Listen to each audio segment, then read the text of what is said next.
Hello everyone, welcome to Giridhar pharma. तो जैसा कि हमने फर्स्ट यूनिट पिछले लास्ट लेक्चर में कंप्लीट कर ली थी मेडिसिन केमिस्ट्री फर्स्ट, जिसका कोड है BP402T। तो अब हम देखने वाले हैं अपनी सेकंड यूनिट का फर्स्ट टॉपिक, जिसमें हम कवर कर लेंगे यूनिट सेकंड का drug acting on autonomic nervous system. ये हम देखेंगे कि क्या होता है nervous system, autonomic nervous system क्या होता है, और इसमें हम एड्रेनर्जिक न्यूरोट्रांसमीटर्स के बारे में जानेंगे एंड इसका बायोसिंथेसिस एंड कैटाबॉलिज्म पूरा देखेंगे कि बेसिकली होते क्या हैं। तो चलिए चलता हूँ मैं PDF पर। 1 मिनट। देखिए,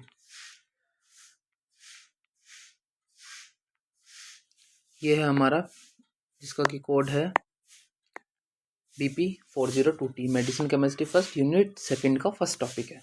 ठीक है, तो आइए देखते हैं इसमें क्या है। देखिए, drug act on autonomic nervous system. तो drug act on autonomic nervous system, ये हमारी हेडिंग है बेसिकली। अब इस हेडिंग से पहले हमें नर्वस सिस्टम के बारे में जानना होगा, और नर्वस सिस्टम भी ह्यूमन नर्वस सिस्टम के बारे में हमें थोड़ी सी जानकारी लेनी पड़ेगी। सबसे पहले तो हमें सबसे पहले ये पता होना चाहिए कि व्हाट इज़ नर्वस सिस्टम। तो ह्यूमन नर्वस सिस्टम जो है वो 2 पार्ट्स में डिवाइड होता है, जिसमें कि फर्स्ट है सेंट्रल नर्वस सिस्टम, सेकंड है पेरिफेरल नर्वस सिस्टम। अभी जो पेरिफेरल नर्वस सिस्टम है और सेंट्रल नर्वस सिस्टम है, सेंट्रल नर्वस सिस्टम के अंदर हमारा ब्रेन आता है। ब्रेन में भी फर्दर 3 भागों में डिवाइड होता है, आपको पता है, mid brain, fore brain, head brain. अभी ब्रेन के तो टॉपिक है नहीं, जो मैं आपको ब्रेन के बस मैंने थोड़ा बहुत बता दिया आपको। एंड स्पाइनल में स्पाइनल कोड आपकी पूरी पीछे तक जाती है, जिसमें कि बहुत सारी स्पाइनल नर्व्स होती हैं, मोस्टली 12 नर्व्स होती हैं। तो कोई मतलब नहीं बनता इन सबको बताने का, वरना वीडियो ऐसा तो बहुत लंबी हो जाएगी। तो मैं आपको मेन जो हमारा टॉपिक है उसके बारे में बताऊंगा। पेरिफेरल नर्वस सिस्टम जो PNS है, वो उसके अंदर हमारी नर्व्स आती हैं और गैंग्लिया आते हैं। गैंग्लिया आपको पता है, गैंग्लियंस, जो कि हमारे न्यूरॉन के अंदर प्रेजेंट होता है। तो पेरिफेरल नर्वस सिस्टम फर्दर 2 भागों में डिवाइड होता है, जिसमें कि सबसे पहले आता है somatic nervous system, autonomic nervous system and somatic nervous system. तो सोमैटिक जो होता है भाई, वो इन कंट्रोल होता है, इन अवर कंट्रोल, मतलब कि इन अवर कंट्रोल मतलब ये हमारे ही कंट्रोल में होता है। जैसे कि मूवमेंट ऑफ हेड, मैंने इसका एग्जांपल दिया है, मूवमेंट ऑफ। आप अपना हाथ उठाइए, आप उठाकर देखिए, आप अपना हाथ उठा पाएंगे। आप अपनी टांग टांग सीधी कर लीजिए, आप अपना टांग टांग उठा लीजिए, हाथ उठा लीजिए, तो ये आपके हाथ में है। ठीक है ना। अब ऑटोनॉमिक नर्वस सिस्टम में क्या आता है, जो जो कि इनवॉलेंट्री है, मतलब जो कि आपके हाथ में है ही नहीं, जो आपके कंट्रोल में है ही नहीं, जैसे कि heart rate, heart beat, rhythm, ये सब चीज़ें हमारी ऑटोनॉमिक में। ऑटोनॉमिक फर्दर 2 भागों में डिवाइड होता है, एक तो सिंपैथोलाइटिक नर्वस सिस्टम, एक पैरासिम्पैथोलाइटिक नर्वस सिस्टम। अब हम जो सिंपैथोलाइटिक में डील करते हैं, वो फाइट फ्लाइट एंड फियर वाली सिचुएशन से करती हैं, कि हमें बहुत डर लग रहा है, हम लड़ रहे हैं, हम युद्ध में हैं, या फिर हम फ्लाइट में बैठे हैं। और पैरासिम्पैथिक नर्वस सिस्टम में जो है हमारी नॉर्मल कंडीशंस आती हैं। ठीक है ना। तो अब हम देखते हैं part of PNS। Part of PNS, ये इसके अंदर सेंसरी न्यूरॉन होते हैं, मोटर न्यूरॉन होते हैं और इंटर न्यूरॉन होते हैं। ये एक जनरल नॉलेज के लिए है। सेंसरी न्यूरॉन को एफरेंट, मोटर न्यूरॉन को इफरेंट एंड इंटर न्यूरॉन्स को एसोसिएट नर्व्स बोलते हैं। अब एफरेंट का वर्क क्या है, ये हमारे मैसेज को ब्रेन तक ले जाता है, जैसा कि मैंने इसमें दिखाया हुआ भी है। ये बेसिकली क्या है, मैसेज को ब्रेन तक ले जाता है। मोटर नर्व का काम क्या है, इफरेंट नर्व का न्यूरॉन का काम क्या है, कि इसका एफरेंट का काम तो होता है ब्रेन तक ले जाना, इसका काम है ब्रेन से फर्दर आगे ऑर्गन्स तक ले जाना। कहाँ तक ले जाना, ऑर्गन्स तक। ठीक है, इसका काम होता है। देन अब हम ANS चलते हैं, क्योंकि हमारा मेन टॉपिक ANS ही है, ऑटोनॉमिक नर्वस सिस्टम, जैसे कि आपको पता है। ठीक है, क्योंकि हमारा बेस मतलब यूनिट जो है वो ऑटोनॉमिक नर्वस सिस्टम के ऊपर ही बेस्ड है। तो कंसिस्ट 2 डिवीजन, मतलब इसका भी 2 टाइप से डिवीजन होता है, जैसा कि पीछे भी बता चुका हूँ मैं। Sympathetic nervous system, parasympathetic nervous system. अब इसकी फिर से फर्दर डिटेल्स जान लेते हैं, कुछ डिटेल जरूरी है। देखो, डिटेल में क्या आएगा, एस एन एस क्या है, head catabolic effect like increased in blood pressure. भैया ये कैटाबॉलिक, देखो सबसे इंपॉर्टेंट चीज है कैटाबॉलिक। CSNS जो है वो कैटाबॉलिक रिएक्शन शो करता है, मतलब कि बहुत सारे मॉलिक्यूल से थोड़े थोड़े थोड़े मॉलिक्यूल बन जाना। PNS has anabolic effect, anabolic effect show करता है PNS। आपका एनाबॉलिक क्या है, छोटे छोटे मॉलिक्यूल से बड़ा मॉलिक्यूल बन जाना। डिक्रीज्ड ब्लड प्रेशर, यहाँ पर इंक्रीज्ड ब्लड प्रेशर। ठीक है, उसके बाद कॉन्ट्रैक्शन ऑफ आर्टरीज। SNS जो है आपका कॉन्ट्रैक्शन कर देता है आर्टरीज का, मतलब कॉन्ट्रैक्ट मतलब फैलना। उन आर्टरीज को आपके फैला देता है। वहीं पर पीएनएस क्या करता है, पीएनएस आपकी कॉन्टैक्ट ऑफ प्यूपिल, जो आँख के ऊपर जो प्यूपिल होती है हमारी, उसको कॉन्टैक्ट कर देता है।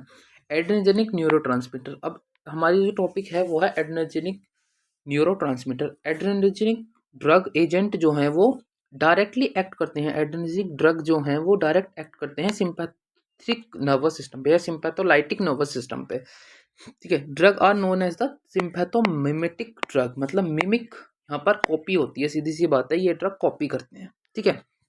अब आ जाते हैं न्यूरोट्रांसमीटर और adrenergic system belong to class catecholamine. भैया देखो, जो न्यूरोट्रांसमीटर है और एड्रेनर्जिक सिस्टम है वो बिलोंग करता है हमारा क्लास, कौन सी क्लास से, कैटाकोला अमीन, ये क्लास है ड्रग की, ठीक है ना।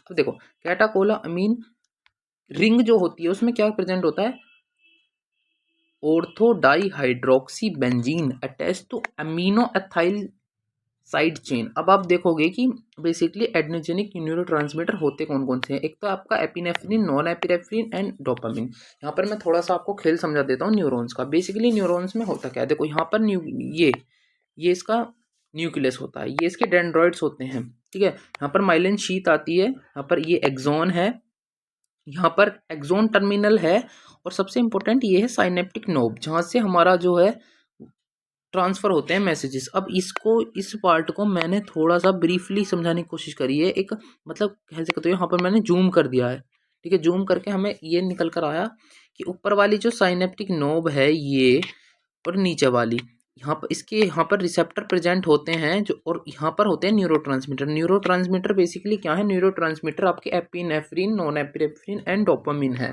ठीक है।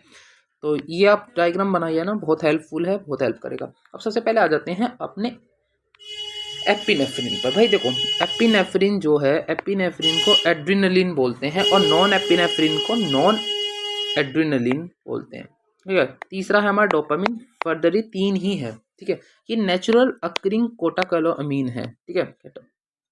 और कंट्रोल वेरियस रिस्पॉन्स, मतलब यही है जो कंट्रोल करते हैं हमारे रिस्पॉन्स को, फाइट, फ्लाइट एंड फियर को। अब हम डिटेल में जानेंगे कि एपिनेफ्रिन होता क्या है, ठीक है ना।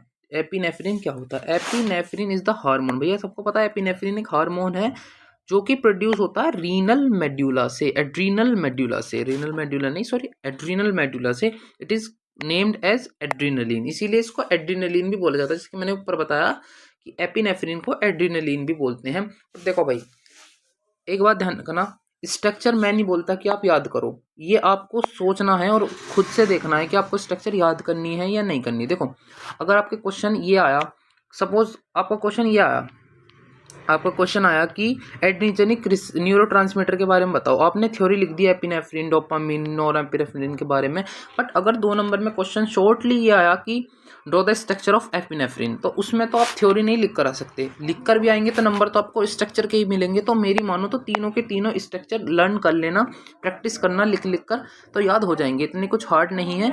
सबसे इंपॉर्टेंट बात, एक तो अमीन ग्रुप जरूर होगा और 2 हाइड्रोक्सिल ग्रुप 100% होंगे तीनों के तीनों में, क्योंकि ऊपर मैंने भी इसकी प्रॉपर्टी आपको बताई थी कि होते ही होते हैं, ठीक है ना। नॉन एपिनेफ्रिन में क्या है, देखो non epinephrine is the neurotransmitter present in the sympathetic nerve in brain. आपको पता है सिंपैथेटिक नर्व में होता है synthesis of non epinephrine adrenal gland, मतलब ये नॉन एपिनेफ्रिन भी एड्रिनल ग्लैंड में ही बनता है, और ये इसका स्ट्रक्चर है। भैया स्ट्रक्चर इंपॉर्टेंट है, अब आप देख लो भाई, अब करना आपको है, मैंने तो बना के दे दिया, चाहता तो मैं नहीं बनाता, नॉन एपिनेफ्रिन रहने देता, बट फिर भी क्योंकि इंपॉर्टेंट हो जाता है भाई। डोपामिन का स्ट्रक्चर बहुत इंपॉर्टेंट है, फर्दर आ सकता है 2 नंबर में पूछ लेंगे कि दो the structure of dopamine and 2 uses, तो आपको यूजेस भी इसके पता होने चाहिए कि डोपामिन एक हैप्पी हार्मोन है, इस टाइप से आपको पता भी होना चाहिए। नेचुरली अकरिंग कैटाकोलामीन है, सबसे फर्स्ट हेडिंग तो आप यही लिख देंगे कि क्या है, ये नेचुरली अकरिंग कैटाकोलामीन है, और ये एक्ट करता है बेसल गैंग्लियन पर। गैंग्लियन आप समझते हो, डोपामिन का स्ट्रक्चर सबसे ज़्यादा इंपॉर्टेंट है। बायोसिंथेसिस ऑफ कैटाबॉलिज्म सबसे ज़्यादा इंपॉर्टेंट, अब क्योंकि आपकी में दे भी रखा है, ठीक है ना, तो फर्दर ये इंपॉर्टेंट हो जाता है बायोसिंथेसिस एंड कैटाबॉलिज्म ऑफ कैटामीन। तो हम दोनों का अलग अलग देखेंगे। सबसे पहले देखेंगे हम बायोसिंथेसिस, जैसा कि यहाँ पर दे रखा है। सबसे पहले मैं आपको बायोसिंथेसिस बताऊंगा इसका, फिर उसके बाद मैं आपको बताऊंगा कैटाबॉलिज्म। दोनों चीज़ हम अलग अलग देखने वाले हैं, एक साथ नहीं देखेंगे, क्योंकि जब भी आपको समझ में आएगा बेहतर तरीके से। देखिए बायोसिंथेसिस क्या होता है, various enzyme are responsible for biosynthesis. भैया इसमें जो आपका जो कैटाकोलामीन का बायोसिंथेसिस है उसमें वेरियस बहुत सारे एंजाइम्स रिस्पॉन्सिबल होते हैं, ठीक है ना। ये एंजाइमेटिक रिएक्शन ही होती है। सबसे पहला एंजाइम है आपका टायरोसिन, दूसरा है डोपा, तीसरा है डोपामिन बीटा हाइड्रोक्सीलेज, चौथा है phenyl ethanol and methyl transferase, ठीक है ना। ये चारों एंजाइम है, इंपॉर्टेंट है। Various step involve in biosynthesis of adrenergic neurotransmitter as follow. अब आप सोचोगे कि भाई टायरोसिन आया कहाँ से, तो टायरोसिन आपका फिनाइल एनालिन से बनता है, हाइड्रोक्सीलेज होता है इन लीवर के अंदर, देन टायरोसिन बनता है। अब ये जो आपका एल टायरोसिन है, ये टायरोसिन हाइड्रोक्सीलेज में से कन्वर्ट होकर डोपा बनाता है। डोपा का क्या मतलब है, डाई हाइड्रोक्सी फिनाइल एनालिन। ये डोपा फर्दर डीकार्बोक्सिलेज होकर डोपामिन बनाता है। डोपामिन मैंने आपको तीनों के तीनों स्ट्रक्चर्स ऊपर बता दिए, तो यहाँ पर दोबारा याद करने की जरूरत नहीं है, एक बार आप स्ट्रक्चर याद कर लीजिए, पूरा काम हो जाएगा आपका। क्योंकि यहाँ पर आप डोपामिन देखो, यहाँ पर डोपामिन बनना है, यहाँ पर नॉन एड्रेनलिन बनना है, यहाँ पर एड्रेनलिन बनना है। अगर आपने तीनों स्ट्रक्चर याद कर ली तो सिर्फ और सिर्फ आपको एल टायरोसिन की स्ट्रक्चर याद करनी है। उसके बाद डोपा में आप चाहो तो इसकी स्ट्रक्चर बनाओ, मत बनाओ, सीधा डोपा की ये लिख देना तो भी ठीक है, समझ जाएगा टीचर कि हाँ बच्चों को कुछ तो आता है। बट प्लीज़ इन तीनों को याद कर लेना। डोपामिन से आपका नॉन एड्रेनलिन बनता है, नॉन एड्रेनलिन से आपका एड्रेनलिन बनता है, ये इंपॉर्टेंट है। उसके बाद मैंने आपको सिंपल वे समझाया। सिंपल वे में मैंने आपको क्या समझाने की कोशिश करी है कि अगर सपोज किसी से नहीं हो पा रही केमिकल स्ट्रक्चर याद, वैसे देखो मेडिसिनल केमिस्ट्री में आपको पता है कि स्ट्रक्चर याद करनी ही पड़ेंगी, बट लेकिन अगर फिर भी कोई बच्चा है कि नहीं हो पा रहा मुझसे, लास्ट टाइम पर रिवीजन कर रहा है, लास्ट टाइम पर पढ़ रहा है, तो आप ध्यान रखिए एल टायरोसिन का हाइड्रोक्सिलेज करेंगे तो आपको डोपा मिल जाएगा। डोपा की फुल फॉर्म मैंने ऊपर फिर से बताई है। फिर उसका डिकार्बोक्सिलेशन होगा तो वो डोपामिन में कन्वर्ट हो जाएगा। डोपामिन बीटा हाइड्रोक्सिलेज करेंगे तो वो नॉन एड्रेनलिन में कन्वर्ट हो जाएगा, नॉन एड्रेनलिन एड्रेनलिन में कन्वर्ट हो जाएगा। सिंपल वे ये है, सिंपल तरीके से चाहो सिंपल तरीके से याद कर लो, मेरा काम है आपको दोनों तरीके से बताना, ठीक है। स्टोरेज एंड रिलीज, अब आप सोचोगे कि चलो ठीक है, नॉन एड्रेनलिन बन गया, डोपामिन बन गया, एड्रेनलिन बन गया, अब ये स्टोर कहाँ होंगे भाई। देखो non adrenaline formed in nerve ending, जो नॉन एड्रेनलिन होता है वो आपका फॉर्म होता है कहाँ पर, नर्व की एंडिंग। जो मैंने आपको नर्व बताया था ना, इस टाइप वाली जो ऊपर अभी आपको मैंने शेप बताई थी उसकी, ये साइनेप्टिक नोब थी, इसकी एंडिंग पर यहाँ पर फॉर्म होता है। और स्टोर कहाँ पर होता है, vesicles in the complex form of ATP, मतलब कि वेसिकल्स में होता है ये बेसिकली स्टोर एटीपी कॉम्प्लेक्स के रूप में, ठीक है ना। तो ये बहुत इंपॉर्टेंट है, लिख कर आ जाना।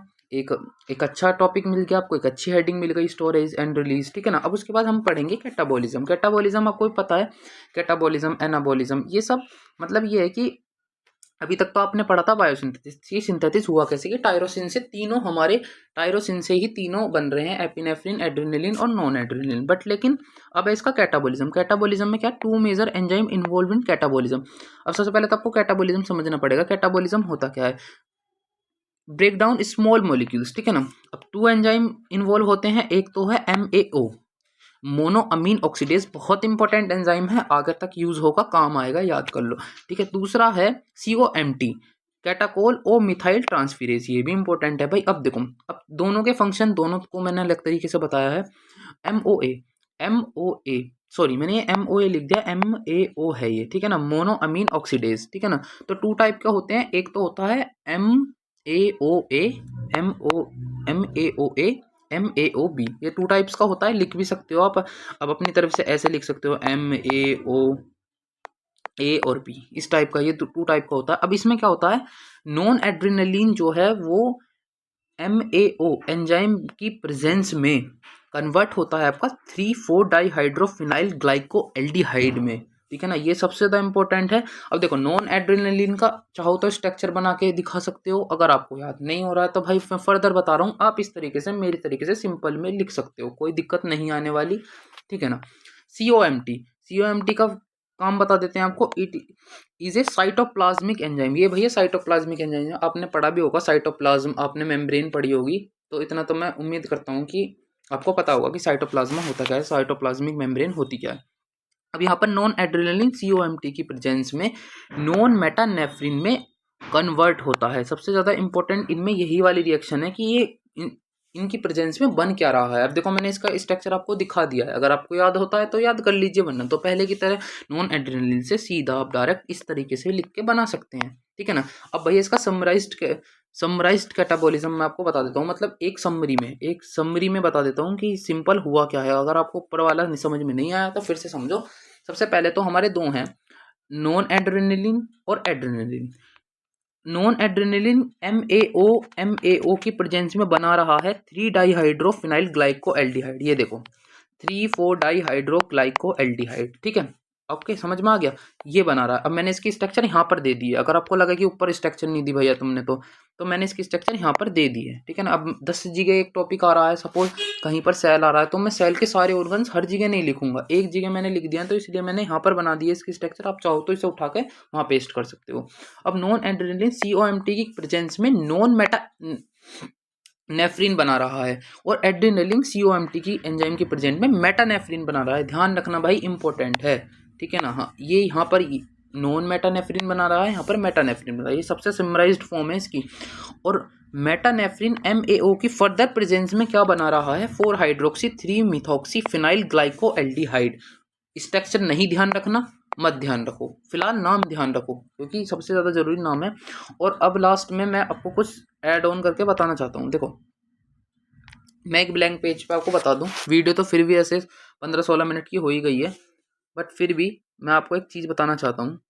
सबसे पहले मेडिसिनल केमिस्ट्री को बेसिकली पढ़ना क्या होता है। देखो भाई, आपको ही पता है, आपकी मेड कैम है, इसमें क्या चीज़ें होती हैं। सबसे पहली बात तो मेडिसिनल केमिस्ट्री में आपको स्ट्रक्चर, भैया नंबर स्ट्रक्चर पर मिलते हैं। दूसरी बात है SAR, क्योंकि अब आप फर्स्ट टाइम पढ़ रहे हो तो आपको नहीं पता, बट लेकिन आपको आपकी नॉलेज के लिए बता दूं, ये आपको 3 सेमेस्टर पढ़नी है, मेडिसिनल फर्स्ट, सेकंड, थर्ड। तो इसलिए आगे तक को ध्यान रखना, फर्स्ट टाइम बता रहा हूँ, इसके बाद मैं नहीं बताऊंगा। मेडिसिनल केमिस्ट्री में एक तो स्ट्रक्चर पर खेल चलता है, एक चलता है SAR, मतलब स्ट्रक्चरल एक्टिविटी रिलेशनशिप पर। उसके बाद आप चाहो तो MOA भी दे सकते हो, मोड ऑफ एक्शन दे सकते हो। उसके बाद इसके यूजेस, कि कोई भी ड्रग है, जैसे कि आप आगे जाके एंटी टीबी ड्रग पढ़ोगे तो उसमें आइसोनियाजिड एक ड्रग है, तो उसके क्या यूज़ हैं, कहाँ पर यूज़ होती है भाई, एंटी ट्यूबुलर ड्रग है, सब ये यूज। पर सबसे ज़्यादा इंपॉर्टेंट और इससे भी ज़्यादा जो इंपॉर्टेंट आती है कि जो मेन ड्रग्स हैं आपकी सिंथेसिस, भैया बिना सिंथेसिस के काम नहीं चलेगा। क्योंकि क्वेश्चन सीधा मेडिसिनल केमिस्ट्री में ये आता है, draw the synthesis of chloroquine, draw the synthesis of isoniazid. Isoniazid बता दूं मैं आपको, एंटी ट्यूबुलर ड्रग है, और क्लोरोक्विनिन एंटी मलेरियल ड्रग है। तो इस टाइप से क्वेश्चन पूछे जाते हैं मेडिसिनल केमिस्ट्री में, क्वेश्चन पूछने का ये तरीका है। ओके, तो thank you so much. I hope कि आपको लेक्चर पसंद आया होगा। अच्छा लगा है तो like, share and subscribe. Thank you so much.